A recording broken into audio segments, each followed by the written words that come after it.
राजकीय, सामाजिक, शैक्षणिक आणि सांस्कृतिक घडामोडींचं अचूक अंदाज घेणारं आपल्या विचारांचं चॅनल म्हणजेच ओम साई।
सर्वप्रथम भारतीय जनता पार्टीचे राष्ट्रीय अध्यक्ष श्री नितीन नवीनजी, भारतीय जनता पार्टीचे सर्व कार्यकर्ते, पश्चिम बंगालचे प्रदेशाचे अध्यक्ष, सर्वांना मनापासून शुभेच्छा देतो।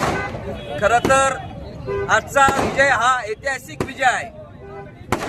जसं की आपल्याला कल्पना असेल की हुकुमशहाला तिथे खत्म करून खऱ्या अर्थानं संविधानाने दिलेल्या अधिकाराचा उपयोग करून जनतेने आता पश्चिम बंगालच्या विकासाचा रस्ता मोकळा करून दिलेला आहे।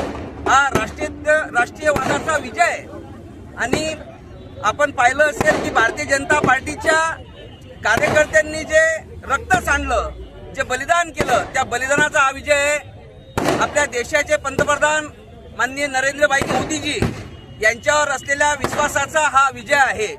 आणि जसं की आपल्याला कल्पना आहे की राष्ट्राचे आपले चाणक्य म्हणून ज्यांच्याकडे आपण बघतो ते माननीय अमितजी शहा साहेब यांच्या रचनेचा, यांच्या कार्यपद्धतीचा हा विजय आहे।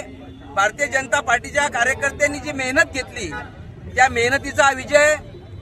आणि म्हणून आज संपूर्ण देशात एक नवचैतन्य निर्माण झालेलं आहे। भारतीय जनता पार्टीच्या कार्यकर्त्यांमध्ये देखील एक नवचैतन्य निर्माण झालं आहे। आणि जसं की आपण पाहतोय की सगळीकडे हे भारतीय जनता पार्टीचं कमळ माननीय मोदीजींच्या नेतृत्वात फुलताना आपल्याला दिसतंय। मोदीजींवर असलेला विश्वास जनतेने पुन्हा एकदा सिद्ध केलेला आहे।